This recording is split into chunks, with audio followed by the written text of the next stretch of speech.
ఉపరాష్ట్రపతి రాజ్యసభ చైర్మన్ జగదీప్ ధన్ఖడ్ రాజీనామా చేశారు. పార్లమెంట్ సమావేశాల తొలి రోజే సంచలన నిర్ణయం తీసుకున్నారు సార్. అనారోగ్య కారణాలతోనే రాజీనామా చేస్తూ ఉన్నానని చెప్పి ఆ లెటర్లో మెన్షన్ చేసినప్పటికీ దీనిలో రాజకీయ కారణాలు కూడా ఉన్నాయనే విమర్శలు వస్తూ ఉన్నాయి.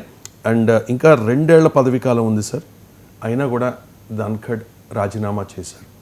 రాజీనామాకు గల కారణాలు ఏమై ఉండొచ్చు? రాజీనామాకు తన ఆరోగ్య కారణాలను చెప్పారు. దాన్ని అనుమానించడానికి ఆస్కారం కానీ అవకాశం కానీ సమాచారం కానీ ఎవరికీ లేదు. ఆయన అకస్మాత్తుగా రాజీనామా చేశాడు. ఈ ఇండికేషన్ కూడా లేదు. ఈవెన్ నిన్న పార్లమెంట్కి వచ్చాడు, ఎంపీలు కూడా మాట్లాడుతూ ఎలాంటి ఇండికేషన్ లేదని కూడా పేర్కొన్నారు. తర్వాత ఆయనకు మార్చిలో ఆయనకు చెస్ట్ పెయిన్ వచ్చి all India institute of medical సైన్సెస్లో 4 రోజుల పాటు కూడా ఉన్నాడు. చాలా హై ప్రెషర్ జాబ్. సభాపతి అంటే మనం సభను అర్ధగంట లైవ్లో చూస్తేనే మన బీపీ పెరుగుతుంది. అలాంటిది ఆ సభ నడిపించాలి అంటే అది ఎంత హై ప్రెషర్ ఉంటుందో అర్థం చేసుకోవచ్చు. సహజంగా ఇలాంటి హై ప్రెషర్ జాబ్స్ను తీసుకోలేని పరిస్థితి ఉండవచ్చు కనుక ఆయన ఈ ఈ పదవి నుంచి రాజీనామా చేసి ఉండవచ్చు. కానీ డెఫినెట్గా 2 సంవత్సరాల పదవీ కాలం ఉండగా ప్రభుత్వంతో సరైన సంబంధాలు ఉన్న సమయంలో ఆయన ఎందుకు రాజీనామా చేశారన్నది ఇట్స్ ఏ క్వశ్చన్ మార్కే. బట్ ఇప్పటివరకు ఆయన చెప్పిన కారణాలైతే అనారోగ్య కారణాలని. ప్రతిపక్షాలకు ఆయనకు మధ్య రిలేషన్స్ ఇబ్బందికరంగా ఉన్నమాట నిజం. ఎందుకంటే ఆయన పైన ఈవెన్ ఇంపీచ్మెంట్ అభిశంసన తీర్మానాన్ని కూడా ప్రతిపక్షాలు ప్రతిపాదిస్తున్నాయి. అయితే ఆయన ఇంపీచ్మెంట్ అనే అంశం పైన మనసు నొచ్చుకునో లేకుంటే బాధపడో ఒత్తిడికి గురయ్యో రాజీనామా చేసే అవకాశం లేదు. ఎందుకంటే ఆ ఇంపీచ్మెంట్ నెగ్గదని అందరికీ తెలుసు, ఆయనకు తెలుసు. ఎందుకంటే ultimately it's a matter of numbers.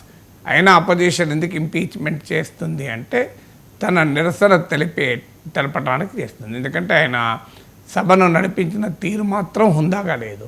ఇది అందరూ అంగీకరించే అంశం. ఆయన సభలో ఆయన బిహేవియర్ చూస్తే మెంబర్స్ పట్ల ఆయన చేసేటువంటి వ్యంగ్య వ్యాఖ్యలు కానీ, అధికార పార్టీని వెనకేసుకొచ్చుకునేందుకు, అధికార పార్టీ ప్రధానమంత్రి మెప్పు పొందేందుకు ఆయన సభా మర్యాదల్ని కూడా పక్కకు పెట్టి వ్యవహరించే తీరు చాలా సందర్భాల్లో ప్రతిపక్షాలు తీవ్ర విమర్శలకు కారణమయ్యాయి, నిరసనలకు కారణమయ్యాయి. సో ఒక ఆదర్శవంతమైన సభాపతిగా మాత్రం జగదీప్ ధన్ఖడ్ గారు వ్యవహరించలేదు. సో ఇక ఆయన వాస్తవంగా అనేక రాజకీయ పార్టీలో పనిచేశాడు. జనతా దళ్లో చేశాడు, కాంగ్రెస్లో చేశాడు. టిపికల్ ఆర్ఎస్ఎస్ స్కూల్లో వచ్చిన నాయకుడు కూడా కాదు. కానీ ఈ టిపికల్ ఆర్ఎస్ఎస్ స్కూల్లో నుంచి రాని వాళ్ళు, అంటే టిపికల్ ఆర్ఎస్ఎస్ స్కూల్ అంటే చిన్నప్పటి నుంచి ఆర్ఎస్ఎస్లోనే పెరిగి ఆర్ఎస్ఎస్ భావజాలంతో అభివృద్ధి చెంది ఆర్ఎస్ఎస్ క్రమశిక్షణకు అలవాటు పడి ఆ ఐడియాలజికల్ లాయాలిటీ లేని వాళ్ళు ఏం చేస్తున్నారంటే కొంత ఓవర్ యాక్షన్ అంటారా, కొంత మెప్పించేటువంటి ఈ రకంగా బిహేవ్ చేసి more loyal than the master అంటే ఒరిజినల్ ఆర్ఎస్ఎస్ వాళ్ళకన్నా మేమే గొప్ప హిందుత్వవాదులం అని ప్రదర్శించుకునే స్వభావం కొంతమందిలో ఉంటుంది. ఇప్పుడు అందులో ఉదాహరణ మీకు అస్సాం ముఖ్యమంత్రి హేమంత్ బిశ్వా శర్మ. ఆయన కాంగ్రెస్ నుంచి వచ్చాడు, కానీ ఆయన మాటల తీరు చూస్తే సో చాలా కమిటెడ్ హిందుత్వవాదులు కూడా అలా మాట్లాడారు. అలాగే ఇప్పుడు మన రాష్ట్రాల్లో కూడా కనబడుతుంటారు ఇలాంటి నాయకులు. జీవితం అంతా ఆర్ఎస్ఎస్లోనే గడిపి సంఘర్ష శాఖలకు వెళ్ళి సంఘటనలో పైకి వచ్చిన నాయకులు కూడా అంత హిందుత్వవాదులుగా వాళ్ళకు చూపెట్టుకోవాల్సిన అవసరం లేదు, వాళ్ళు ప్రదర్శించుకోవాల్సిన అవసరం లేదు, వాళ్ళు చేయరు. కానీ అనేక పార్టీలు బీఆర్ఎస్, కాంగ్రెస్ ఇలా వివిధ పార్టీల నుంచి వచ్చి అధికారం కొరకు, పదవుల కొరకు, అవకాశాల కొరకు బీజేపీ పెరిగిన తర్వాత చేరిన పెద్దలు కొంతమంది తామే ఒక గొప్ప హిందుత్వవాదులుగా చూపెట్టుకునే ప్రయత్నం చేస్తున్న వాళ్ళు మన దగ్గర కూడా కనబడతారు.